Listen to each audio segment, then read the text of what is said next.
Hello, welcome to Wine Wednesday with William. And there have been quite a lot of Wine Wednesdays with William. In fact, this is the 200th Wine Wednesday with William. And as you will have seen, it's choose your poison. And that's what we do, don't we? And here I've got three wines which reflect a sort of generational shift. The last few episodes I've been talking about how European wines have become much more like the wines of the New World, much more like the wines from California, notably in their ripeness and in their alcoholic strength. And here is a final example made from a grape variety called Tempranillo. It comes from Rioja, and the alcoholic strength of this wine is 14.5%.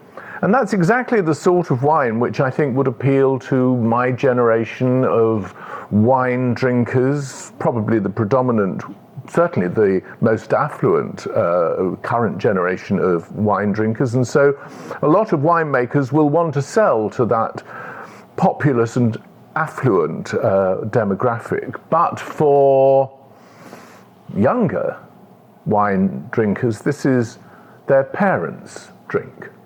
They don't want 14.5% alcohol. They don't think that that's a virtue, nor do they think ripeness is a virtue. And so for them, being made from exactly the same grape variety, coming from exactly the same country, though not exactly the same region, we have this. Also Tempranillo, super fashionable, and barely 12% alcohol. And if you think that this is something which is confined to Europe, you'd be quite wrong, because here we've got something which is from California, made from a grape variety that no one has heard of, that nobody valued, and barely ripe at all. If you were to hold this wine up to the light, you'd see that it was translucent, very, very sort of pale ruby, and no doubt if you shook it, you'd find that there was sediment in it.